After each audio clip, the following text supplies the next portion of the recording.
ये सब हुआ ना मेरे साथ, मैंने पढ़ाई अपनी छोड़ दी।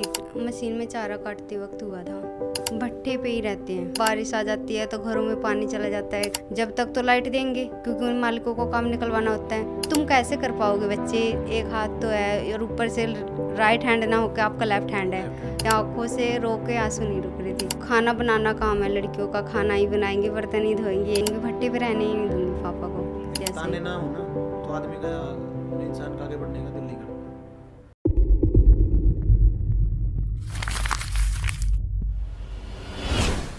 हाय, दिस इज़ रविंद्र शिवाच और आप देखना स्टार्ट कर चुके हैं टैलेंटेड रितु इंसान, जिसमें हम अपने स्टूडेंट्स के इंटरव्यू शूट करते हैं। इसी कड़ी में एक और इंटरव्यू जुलाई बैच की आरती का।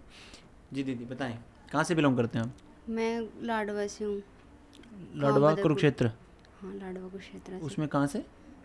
बदरपुर, गांव बदरपुर है। गांव बदरपुर में रहते हैं आप, ठीक है। तो इस यहाँ पर आने से पहले कितना सिलाई जानते थे आप?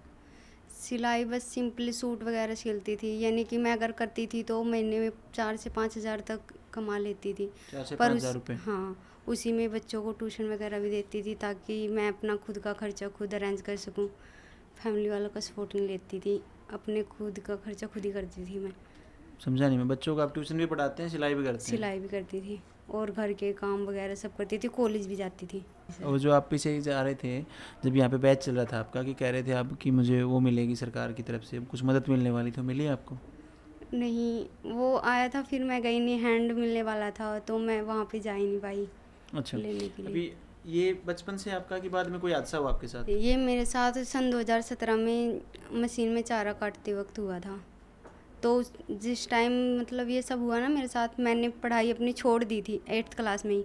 फिर ये सब होने के बाद मेरे फादर ने बोला कि भाई तू अब क्या करेगी, पढ़ाई कर ले, नहीं तो मजदूरी करते। फिर मैंने दोबारा से एडमिशन लिया और फिर उसके बाद मैंने 12th की। 12th के बाद अब BA का लास्ट ईयर किया मैंने। कमाल है। क्या करते हैं आपके पापा? मजदूरी करते हैं, भट्ठों पे काम वगैरह, ईंटें निकालने का। ईंट भट्ठों में मजदूरी करते हैं। तो आप यहाँ लोकल हैं हरियाणा के कि बाहर से आके यहाँ पे शिफ्ट हुए हैं? बाहर से आके शिफ्ट हुए हैं। हम वैसे तो प्रॉपर यूपी के रहने वाले हैं। यूपी से? हाँ। तो यहाँ पे कितने साल पहले परिवार लगभग आया आपका हरियाणा में? मेरे जन्म होने से पहले ही आ गया था मेरा पहले के पापा। आ रखे हैं, तो आप हाँ। यहाँ से पहले ही देख रहे हैं।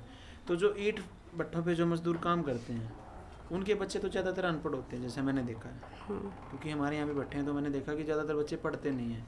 आपके पापा ने कैसे पढ़ाया आपको फिर? मुझे भी पढ़ाया। हम 5 बहनें हैं और 2 भाई हैं हमारी फैमिली में। मेरे पापा ने तो सबको पढ़ाया है और सबसे ज़्यादा मेरे फादर मुझे ही सपोर्ट करते हैं घर में, किसी और ये को। आपके साथ हादसा होने से पहले भी करते थे या बाद में करने लगे पहले भी ज़्यादा? करते थे, क्योंकि एक बार मेरे पापा के साथ, मेरे पापा का भी जो राइट हैंड है ना, वो किसी हादसे में टूट गया था मजदूरी करते वक्त।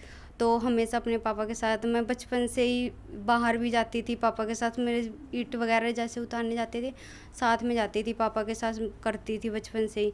तो इसीलिए पापा के लाडली मतलब आपने बचपन भी से। बनाई हैं ईंटें?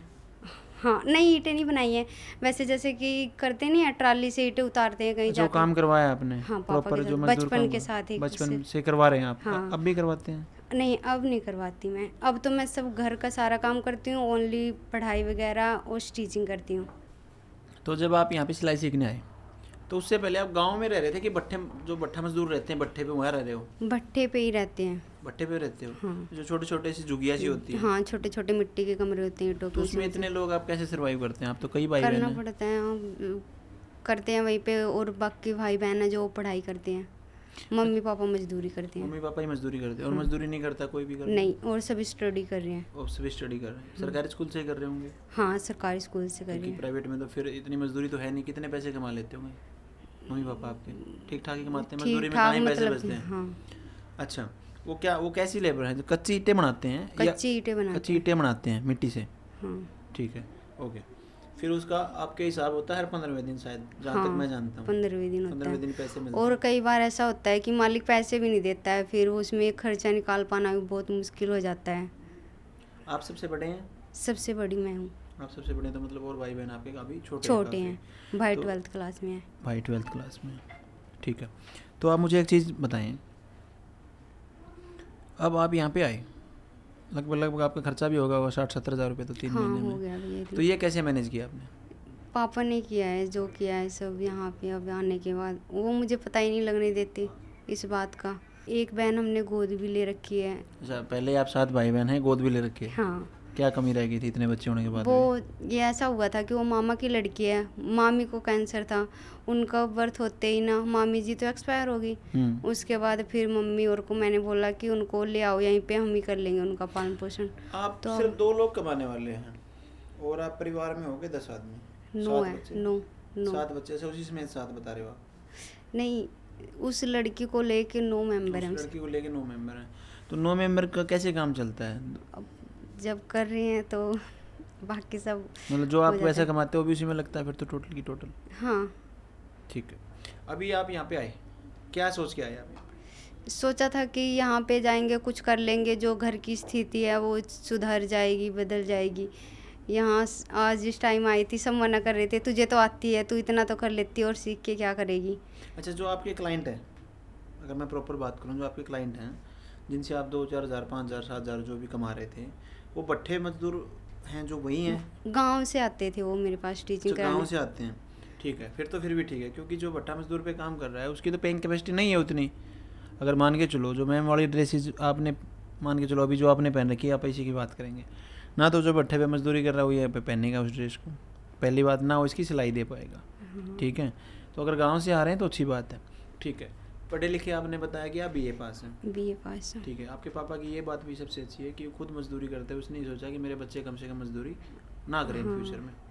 ठीक है, अच्छी बात है। आज तक आप हमारे पहले स्टूडेंट हैं जो भट्ठा मजदूरी जिनके परिवार वाले करते हैं, जिन्होंने खुद भी की है थोड़ी बहुत, तो उसमें क्या क्या समस्या आती है, मैं पूछना चाहूँगा आपसे। बहुत सारी समस्याएं आती हैं, बारिश आ जाती है तो घरों में पानी चला जाता है, कहीं पे रह नहीं सकते, गर्मी होती है तो उन छतों पे बहुत गर्मी लगती तो है। आप कूलर यूज़ करते हैं, पंखा क्या नहीं, है? सिंपल पंखा होता है बिजली का, वो भी बिजली भी नहीं मिलती है हमें, 24 घंटे की बिजली भी नहीं मिलती है। 3 दिन में हफ्ते में एक बार आ गई तो ठीक है, वरना वो भी नहीं आती है। बिजली? हाँ, बिजली भी नहीं देते हैं, बहुत कम देते हैं बिजली भी। अगर काम चलता रहेगा, जैसे भट्टे का सीज़न होता है नवंबर से लेके जून तक होता है, या जून से पहले ही बंद हो जाते हैं भट्टे। जब तक तो लाइट देंगे, क्योंकि उन मालिकों को काम निकलवाना होता है। उसके बाद फिर जैसे ही भट्टे का काम बंद हुआ, बिजली देना बंद कर देते हैं। ना बिजली ना पानी, पानी की समस्या भी बहुत होती है। पानी लेने के लिए हमें दूर दूर जाना पड़ता है, जैसे कि खेतों में कहीं बिजली चल रही होती है तो घर से 1 किलोमीटर 1.5 किलोमीटर ऐसे दूर दूर जाते हैं पानी लेने के लिए। लगभग कितने परिवार रहते हैं आपके साथ ऐसे कंडीशन में? बहुत सारे होते हैं सर। कोई तो अपना घर चलाने के लिए, वो जिनके पास कोई साधन नहीं है, खेती वगैरह नहीं है, वो ज़्यादातर भट्टों पे ही रहते हैं। मैं कहना चाह रहा हूँ आपके साथ कितने परिवार और रहते हैं वहाँ पे अभी? अभी तो सभी हैं, मतलब जहाँ हम गिनती रह 10-20 परिवार, कितने परिवार हैं 10 तो हैं हमारे वहाँ पे। मतलब 10 परिवार आपके साथ हैं भट्टे पे। तो ऐसे ऐसे अलग अलग भट्टों पे मतलब पूरे मिलाएं तो आप हज़ारों परिवार रहते हैं इसी कंडीशन में? हाँ, रहते हैं। अगर आपको कुछ पावर दी जाए, सपोज करते हैं आपको एक पावर दी जाए और आपको बोलें कि भट्ठा मजदूरों की सिचुएशन को सुधारिए आप, तो आप क्या क्या सुविधाएं देना चाहें मजदूरों को? बिजली की सुविधा, उनको मतलब कि जो पैसे लेट देते हैं 15 दिन में देते हैं कम से कम। किसी किसी की कंडीशन हो जाती है, बीच में कोई बीमार हो जाता है फैमिली मेम्बर, तो पैसे नहीं देते, तो उनको स्थिति को भी सुधारना, उनके हॉस्पिटल भी ले जाने की सारी जिम्मेदारी मेरे फादर की मेहरबानी है जो आज यहाँ पर पहुँची हूँ। बिल्कुल आपके फादर की मेहरबानी, इस बात में कोई दो राय नहीं है। अभी आप मुझे ये बताएं, जब आप यहाँ पे पहले दिन आपने पहला पाँव रखा, कैसा महसूस किया था? बहुत अच्छा फील हुआ, क्योंकि जिन्हें मैंने फ़ोन पे देखा था, मैंने तो सोच लिया था अब शायद सपने में भी इनसे मुलाकात नहीं होगी, पर लेकिन जिस टाइम मैम को अपने सामने देखा, उनसे बात की, आंखों से रो के आंसू नहीं रुक रहे थे। सच में ऐसा लग रहा था सपना सच हो गया। फिर उसके बाद मुझे हौसला मिला कि फिर जब मैम से सेकंड बार मेरी बात हुई, मैम ने ये बोला कि तुम कैसे कर पाओगे बच्चे, एक हाथ तो है और ऊपर से राइट हैंड ना होकर आपका लेफ्ट हैंड है, कैसे करोगे? मैंने बोला मैम मैं सब कर लूँगी, कर सकती हूँ। और फिर आज लास्ट टाइम पे जब मैम से सर्टिफिकेट के टाइम फ़ोटो खिंचवाई, तो मैम ने यही बोला कि हाँ बच्चे आप सब कुछ कर सकते हो। आपने वो बात साबित कर दी कि हाँ भाई कोई भी काम नामुमकिन नहीं है जो नहीं कर सकते हैं। ठीक है, तो सबसे पहले आपने यहाँ आने के बारे में सोचा कब था कि मेरे को वहाँ मैडम के पास आके सिलाई सीखनी? मैंने तो सही बताओ सोचा ही नहीं था। मुझे तो मेरे मामा ने वीडियो दिखाई, उन्होंने बोला तू सिलाई तो करती है, तुझे इंटरेस्ट भी है सिलाई में, तू एक काम कर, मैम की वीडियो मैंने देखी है एक और मुझे दिखाई। मैंने बोला ये तो मैम पास से ही है, कहीं भिवानी शहर से हैं। फिर बोला जाएगी, मैंने कहा हाँ मैं जाऊंगी। फिर मैंने पापा को मनाया, पापा मेरे एक बार में ही मान गए। फिर आ रही थी जिस टाइम ना, तो मेरे चाचा ने और सभी ने मना कर दिया, कहा कि ये तो कर लेगी, इसको क्या करना है, अब ये शादी कर दो, खाना बनाना काम है लड़कियों का, खाना ही बनाएंगे, बर्तन ही धोएंगे, यही करेंगे और कुछ नहीं करेंगे। फिर भी मेरे पापा ने किसी की बात नहीं सुनी। वो मुझे छोड़ने आए थे यहाँ पे खुद अपने आप छोड़कर। जिस टाइम जा रहे थे मेरे पापा बहुत रो रहे थे, क्योंकि मेरे पापा को पता है मैं एक दिन भी नहीं रह सकती थी अपने पापा के बगैर। आज तक नहीं गए थे आप घर से बाहर कभी? कभी नहीं निकली हूँ घर से बाहर आज तक, पहली बार ही आई हूँ यहाँ पे। तो 3 महीने जैसे आज आपको कंप्लीट हो रहे हैं, ठीक है, तो कैसा महसूस कर रहे हैं 3 महीने यहाँ बिताने के बाद आप? बहुत अच्छा लग रहा है, क्योंकि यहाँ पे आके बहुत सारी नॉलेज मिली है। बाहर जाके कैसा लगता है, अकेले रहो, सब कुछ बहुत मतलब जीवन का knowledge- एक अलग अनुभव रहा है यहाँ पर। हाँ स्टाफ ने कितना कोऑर्डिनेट किया आपको? बहुत किया, पर मुझे इतनी मतलब पूछने की ज़रूरत ही नहीं पड़ी मैडमों से। कि मैम बोलते थे, नीलम मैम ने मुझे कई बार टोका, आप पूछते क्यों नहीं हो। मैं बोल देती थी, मैम इतना अच्छा समझाती हैं, इतना अच्छे से बताती है, एक बार में ही समझ आता है, डाउट ही नहीं रहता डाउट कोई नहीं भी। रहता, आपको पहले समझ आ रही थी सारी हाँ। चीज़ें। तो जो मैम ने यहाँ पे सिलेबस में ड्रेसेस कवर करवाई हैं वो सभी बनाई आपने? सभी बनाई हैं Proper way में? वर्कशॉप। यस। ओके। इंस्टाग्राम वगैरह पे डालते हैं आप? अभी तो डालती नहीं थी, पर अब डालने लगी हूँ। अब डालने लगे हो? हाँ। किसी का जो आपके पहले कस्टमर थे या कोई भी आपके नोन थे, किसी का फ़ोन आता है आपके पास? अभी से आता, फ्रेंडों का भी आ रहा है, बोल रहे हैं कि हमें भी सिखा देना, आ जाना। जब मैं गई थी रक्षाबंधन पे भी, तब बोल रहे थे हमें सिखाना ज़रूर, तुझसे पहले ही सीखना चाहते थे, अब तुझे और ज़्यादा नॉलेज हो गई है तो हम और अच्छा सीखेंगे तुमसे। मतलब कौन है जो गांव के हैं वो कह रहे हैं? गांव के हैं बोल रहे हैं। ठीक है, ओके। तो अभी आप जाकर कहाँ बुटीक ओपन करना चाहेंगे? लाडवा शहर में बुटीक लाडवा ओपन- शहर में बुटीक ओपन करेंगे, तो उसके लिए फंडिंग अभी है नहीं, पर लेकिन पापा कर लेंगे अरेंज कहीं ना आप कहीं से। कहीं ना कहीं से अरेंज करके आपका बुटीक ओपन करवा देंगे। हाँ। और मान के चलते हैं आपने बुटीक अच्छा चला दिया, ठीक है, 20-30-50 हज़ार रुपये 60 हज़ार रुपये आप कमाने लगे, तो क्या आप चाहेंगे आपके पापा मजदूरी को छोड़ के अच्छी ज़िंदगी जिए, कुछ और काम हाँ करें? चाहूँगी मैं, फिर तो मैं करने ही नहीं दूंगी, भट्टे पे रहने ही नहीं दूंगी पापा को। कहीं और रखेंगे? हाँ, सपने तो बहुत बड़े बड़े हैं। सपने तो बड़े ही होने चाहिए ना, छोटे सपने रह के भी क्या फ़ायदा? हाँ, सपने तो बड़े होने वैसे चाहिए। बहुत ने बोला भी कि एक हाथ से तू कुछ नहीं कर पाएगी। मुझे ये बोलते थे कि जो अपना पेट नहीं भर सकती लड़की, वो दूसरों का क्या भरेगी।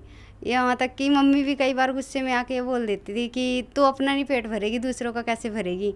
बहुत ताने सुने सुन के ना तब यहाँ तक पहुँची हूँ मैं। उनकी वजह से ही मैंने ये सब सीखा, तो वरना हो सकता है आपको ना ज़्यादा पैम्परिंग करते ना, तो आप वहीं रह जाते हैं। हाँ जब तक लगता है मुझे ऐसा ताने ही। ना हो ना, तो आदमी का इंसान का आगे बढ़ने का दिल नहीं करता। कुछ मोटिवेशन चाहिए होता है उसको, कुछ निंदा, कुछ मोटिवेशन जो हो, तभी तो आगे जाएगा वो। नहीं तो बैठा है वहाँ पे आराम से। और कुछ बताना चाहें आप? बस यही, और तो सब ठीक है।